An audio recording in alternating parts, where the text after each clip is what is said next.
Fragmentos de ensinamentos de Meishu Sama, Os Novos Tempos. Daijo, Sojo, Izunome. Daijo, Sojo, Izunome. Daijo ilustra o aspecto horizontal da vida, Sojo o vertical. A atividade de Daijo é semelhante à da água, que se estende perpetuamente em nível horizontal. Sojo é a atividade do fogo, restrito, queima em profundidade e dirige suas chamas para o alto. Une o homem a Deus. Daijo nos une uns aos outros. O princípio de Sojo é estrito e intransigente. A vida das pessoas com temperamento Sojo é regida por padrões frequentemente rígidos e restritos. O indivíduo Sojo também tende a ser mais crítico do que os outros e a classificar as coisas como boas ou más. O princípio de Daijo é inclusivo. As pessoas de temperamento Daijo são geralmente liberais e estão sempre dispostas a mudar. Por outro lado, podem tender a sê-lo em excesso, faltando-lhes orientação espiritual e profundidade. Izunome simboliza a cruz equilibrada, indicando a perfeita harmonia entre os princípios horizontal e vertical. Até agora, o Oriente se manteve no nível vertical e o Ocidente no nível horizontal. Durante a Era da Noite, a providência divina estabeleceu o plano espiritual desta maneira. Esta é a razão pela qual algumas culturas orientais valorizam a ideia de reverenciar os ancestrais, a virtude da lealdade e a piedade filial. Por esse motivo, mantém um estrito sistema hierárquico. No Ocidente, a afeição entre marido e mulher é a tônica, expandindo o amor ao próximo e a toda a humanidade. O cristianismo é Daijo e, assim, difundiu-se pelo mundo inteiro. Nele se acentua a importância do amor fraterno, atividade em nível horizontal. O budismo é Sojo e se mantém principalmente em grupos específicos. Ele enfatiza a importância da meditação com o fim de alcançar a sabedoria e a autorrealização. Essa atividade é vertical, profunda e dirigida para o alto, e induz seus discípulos a viver retirados do mundo. Com o Oriente representando o nível vertical e o Ocidente o horizontal, há pouco entendimento entre ambos, o que frequentemente tem dado margem a conflitos. É chegado, contudo, o momento de os princípios vertical e horizontal se unirem e formar a cruz equilibrada, Izunome. O resultado será uma feliz união das civilizações oriental e ocidental. Só então a humanidade poderá viver o paraíso na Terra. Nossa Igreja nos conscientiza de que esse paraíso pode tornar-se uma realidade através da luz de Deus. Devemos ser flexíveis e agir de acordo com as exigências de uma dada situação, ora aderindo ao princípio de Sojo, ora aplicando o método Daijo, mas sempre voltando ao ponto central, Izunome.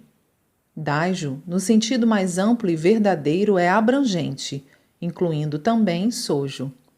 Falando de uma maneira geral, ao mesmo tempo que temos o Sojo como um princípio norteador, é bom agir de modo Daijo. Não obstante, Daijo sozinho pode ser perigoso. Os jovens, especialmente, podem tender a uma demasiada autoindulgência. Sojo estabelece o princípio vertical, no qual tudo deve ser baseado antes de adotar o princípio Daijo de expansão horizontal. Assim, pode-se atingir o perfeito equilíbrio entre ambos, ou seja, a cruz equilibrada, Izunome. O bem e o mal são relativos. Há leis naturais no universo que regem todos os processos e mutações. Essas leis também governam a religião, a filosofia, a ciência, a política, a educação, a economia, as artes, a paz e a guerra, o bem e o mal, e assim por diante. Quando nos adaptamos a essas leis naturais e reguladoras, nosso caminho se torna mais suave. Quando nos opomos a elas, surgem as dificuldades. As pessoas de atitude dágio falam menos no bem ou no mal, ou nos erros alheios, do que as de comportamento sojo. Como o bem e o mal são termos relativos em uma determinada situação, verdadeiramente não podemos julgar os atos alheios, mas aplicar a tolerância do pensamento dágio em todos os nossos relacionamentos. Quando pensamos e agimos de acordo com as imutáveis leis divinas que regem toda a criação e todas as ações, os resultados são benéficos.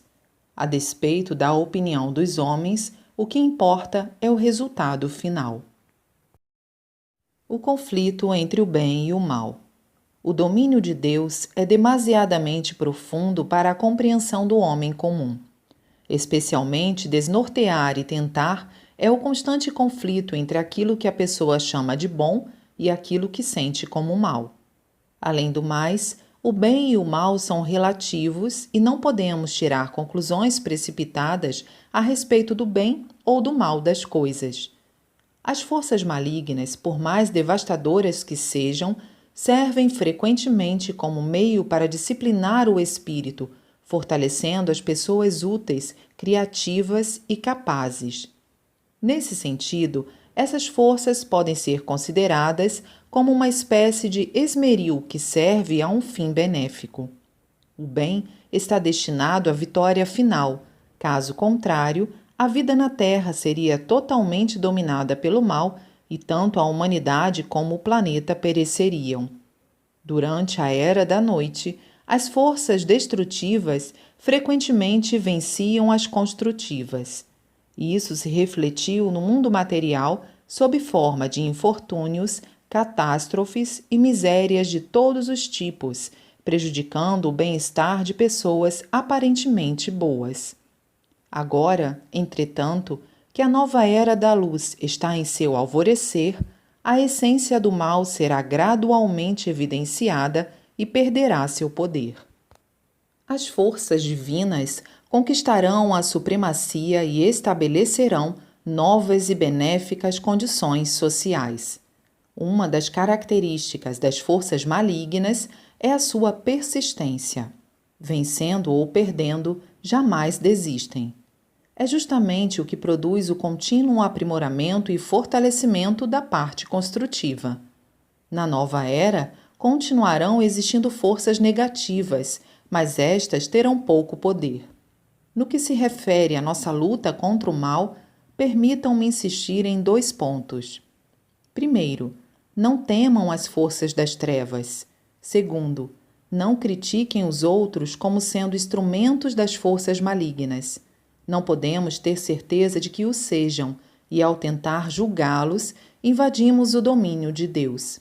Devemos usar a sabedoria e proceder de acordo com cada situação particular. Quando necessário, devemos retroceder e não avançar. Mesmo que o mal pareça triunfar durante algum tempo, acabará sendo derrotado. Na nova era, quando as forças construtivas assumirem um controle total e tiverem desalojado as forças destrutivas, será concretizado o paraíso na terra. Não julgueis. Não julgueis é um assunto sobre o qual nunca é demasiado insistir. Há pessoas que pensam e falam de seus semelhantes como sendo bons e maus. Em alguns casos, vão tão longe que chegam a dizer que determinadas pessoas estão possuídas por maus espíritos. O homem não pode conhecer o bem e o mal, o certo e o errado dos outros. Essa sabedoria pertence ao domínio de Deus. Somente Ele é capaz de julgar. É a vaidade que faz com que o homem se arrogue o direito de julgar seus semelhantes. Há pessoas que condenam as crenças alheias. Em nossa igreja, há membros que pensam que algumas de nossas filiais precisariam ser reorganizadas. Devemos usar de muita cautela ao lidar com situações desse gênero. As pessoas que agem motivadas por falsas opiniões incorrem, frequentemente, na culpa de interferir no funcionamento do plano cósmico. Deveríamos ter em mente que o Supremo Deus a tudo preside e que sua sabedoria é por demais profunda para nosso entendimento superficial. Atenhamo-nos estritamente ao preceito: não julgueis para não serdes julgados, se quisermos conduzir nossas vidas centralizadas em Deus. Sobre o amor. De modo geral, há duas espécies de amor: o amor universal de Deus, que é totalmente inclusivo, e o amor individualizado do homem, que é limitado. O amor sojo é geralmente mais individual e, ainda que ampliado, restringe-se ao amor à família, aos amigos, ao próprio grupo ou classe e à pátria. Porquanto seja bom em si mesmo e até certo ponto limitado, podendo visar a finalidades egoísticas e transformar-se em amor autocentralizado. Quanto mais intenso for, tanto mais poderá converter-se na origem de injustiças e conflitos e, nos seus piores aspectos políticos, conduzir à guerra. O amor dágio é mais amplo e envolvente e, assim, assemelha-se mais ao amor universal, que inclui a humanidade. Em seu sentido mais elevado e sublime, tem maior mérito do que o circunscrito amor sojo. O perfeito equilíbrio do amor universal deve prevalecer e converter-se no ideal comum das pessoas em todos os lugares. Ouvimos falar de conflitos entre seitas religiosas e de guerras em nome da religião. Nosso ideal é uma religião que, de mãos dadas com outras religiões, se esforce por criar um mundo de amor e de paz, não somente pregando, mas também sendo um exemplo de amor universal. A ampla tolerância. A constatação de que o que é bom do ponto de vista sojo é mal do ponto de vista dágio e vice-versa requer uma análise mais profunda. Obviamente, a pessoa de tipo sojo pode chegar a extremos, o que pode limitar a reflexão e o bom senso. Frequentemente, é excêntrica e dogmática. Apressa-se em criticar os outros e classificar as coisas como boas ou más, enquanto a de tipo dágio encara as coisas de um ponto de vista mais amplo. Sem o princípio horizontal e equilibrado de dágio, as pessoas de tipo sojo podem confiar excessivamente no próprio discernimento e capacidade e empenhar-se em seus empreendimentos com grande entusiasmo e parcialidade. Podem mesmo esquecer que dependem do poder de Deus e de seu auxílio, o que as impedirá de ser realmente bem-sucedidas. O Japão, na época da Segunda Guerra Mundial, foi um exemplo de pensamento sojo. Toda a nação combateu insanamente, pondo tudo em risco. O bem que os comandantes buscavam para seu país baseava-se na ambição e no amor próprio. Eles visavam apenas a própria prosperidade em detrimento dos outros países. Se o Japão tivesse agido a partir de um ponto de vista dágio mais amplo, não se teria envolvido numa guerra agressiva e teria conquistado o amor e o respeito mundiais. Poderia, então, gozar de paz e prosperidade no lugar da derrota humilhante. Somente o bem de amplitude mundial é duradouro. Em contraste com o amor universal divino, o amor do homem é limitado e, frequentemente, prejudicial no final. Como as pessoas dágio são mais expansivas em suas relações com os outros, são frequentemente vitoriosas, sem que para isso tenham de despender grandes esforços. Compreendendo a diferença de pontos de vista entre o horizontal dágio e o vertical sojo, devemos conduzir ambos ao equilíbrio, ou seja, o isonomê. Quando nos livrarmos do espírito crítico e mostrarmos uma boa vontade envolvente, as pessoas se sentirão naturalmente atraídas por nós e desejarão cooperar conosco. Amor à humanidade é amor à vida. Frequentemente, a diferença de atitude religiosa entre as pessoas sojo e as pessoas dágio é que as primeiras tendem a pensar em termos de sua salvação individual, ao passo que as segundas se inclinam a pensar, igualmente, na salvação dos outros. Regularmente, os indivíduos buscam apenas o próprio progresso e felicidade. Por mais elevadas que sejam suas aspirações, essa atitude indica um indevido amor próprio e não pode ser muito abençoada por Deus. O verdadeiro objetivo religioso inclui todos os homens. Quando nos esquecemos de nós mesmos e atentamos para as necessidades dos outros, vivemos verdadeiramente nossa fé. Esta é a nossa salvação, pois não podemos ser realmente felizes quando há outras pessoas sofrendo. Os indivíduos de tendência religiosa sojo costumam ressentir-se com a mais leve observação ou crítica a eles dirigida. Seu ressentimento resulta em infelicidade para eles próprios e não agrada a Deus. Devemos orar para que lhes seja mostrado o caminho. Amar e ajudar um ao outro constitui verdadeira religião e verdadeiro amor à vida. A liberdade em religião. Entre as pessoas não religiosas, parece predominar o pensamento de que a religião restringe a liberdade. Muitas receiam ter de observar normas e regulamentos rígidos, o que as leva a evitar a filiação religiosa. Essa ideia errônea resulta das atitudes sojo mantidas em algumas das religiões existentes. As religiões de tendência sojo geralmente se baseiam na ideia de que somente o ascetismo trará o despertar espiritual.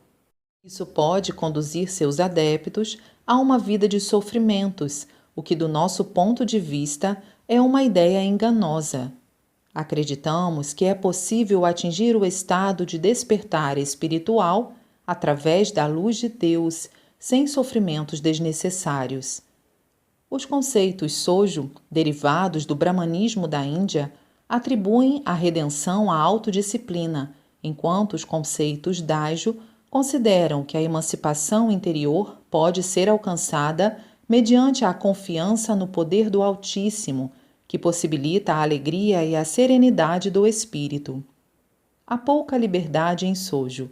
Já em dajo, existe muita liberdade, a qual deve ser contida. A menos que se use de sabedoria, ela resulta em excessiva autoindulgência. A liberdade às custas de outras pessoas é um abuso de liberdade que produz sentimento de culpa e nos rouba a serenidade de espírito. O respeito à igualdade de direitos dos outros conduz à verdadeira liberdade e à verdadeira felicidade. Seja um bom ouvinte.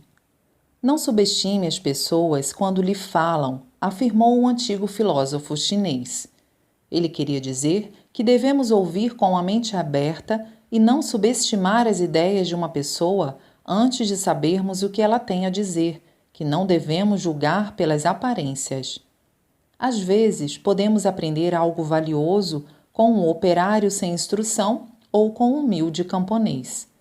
Frequentemente, ouvimos uma criancinha proferir uma verdade maravilhosa ou exprimir uma ideia original. Bergson, em seu livro Intuição, diz que as crianças são altamente intuitivas e que muitas vezes vão diretamente ao âmago da questão. Nas discussões entre mãe e filho, a verdade frequentemente está do lado da criança. Constitui para mim um dever ouvir as pessoas que trabalham sob minha direção e permitir, tanto quanto possível, que sigam os seus impulsos. Mesmo quando insistem em um projeto absurdo, procuro aceitá-lo até certo ponto. Somente quando sinto que atitudes errôneas estão prejudicando a situação é que me mostro inflexível. Há administradores que receiam perder a dignidade ou prestígio ouvindo seus subordinados. Isso é um erro. Mesmo quando alguém diz algo que pensamos ser inverídico, não convém rejeitá-lo imediatamente e insistir no nosso ponto de vista ou censurá-lo. Embora sabendo que a pessoa está mentindo, aparente não se perturbar. Isso é permitido, desde que sejamos sinceros e verdadeiros em nosso coração. Às vezes, surge um vendedor de objetos de arte com uma imitação, esperando induzir-me a comprá-la.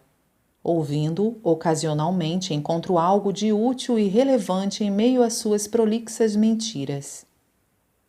Ceda para conquistar. Seja flexível para conquistar. É uma regra de ouro. Pode ser difícil praticá-la, mas devemos treinar nossa índole e educar nossa mente nesse sentido. Em alguns casos, pode ser preferível ser mal interpretado ou mesmo perder uma discussão. Isto é um bom treino de caráter, e qualquer possível humilhação ficará gravada apenas na mente e por um período temporário. Com o passar do tempo, a outra pessoa pode começar a compreender a verdadeira situação e mudar de atitude. Pode pensar: eis uma pessoa autêntica, começar a acreditar em você e a admirá-lo. Ou, tendo aparentemente vencido uma discussão, seu adversário se torna inseguro por não fazer ideia do que você tem em mente. Assim, o derrotado se torna vencedor, e é por isso que, às vezes, é preferível deixar que os outros persistam em suas ideias. Ficar preso às nossas opiniões é uma política imprudente. Ainda que estejamos certos, não devemos insistir em ter as coisas do nosso jeito. Aprendendo a ceder em determinadas circunstâncias, acabaremos vencendo, desde que nos atenhamos ao que é justo e verdadeiro. Frequentemente, quando as pessoas se dedicam a algo importante, penso que isso requer esforço, resistência e concentração. Quando sob pressão, nosso poder interno se restringe, ao passo que, quando assumimos uma postura descontraída, ele flui livremente. O mesmo princípio se aplica ao jorei. Quanto mais relaxada mantivermos a mente e as mãos, mais sintonizados estaremos e mais eficiente será o jorei.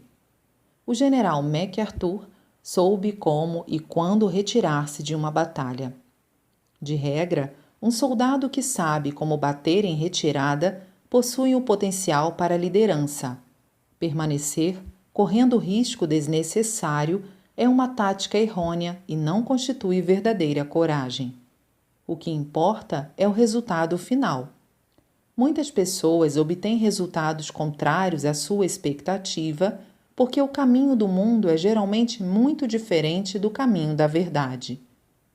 Quando iniciei nossa igreja, costumava dizer aos membros que trabalhassem tão discretamente quanto possível. Alguns sugeriram que eu colocasse anúncios na imprensa, mas nunca fiz. Muitas pessoas tendem a perseguir seus objetivos empregando meios efêmeros, assim como procuram, nos remédios, alívio temporário para as enfermidades. Num trabalho verdadeiramente espiritual, devemos aspirar ao verdadeiro e eterno, e não ao falso e transitório.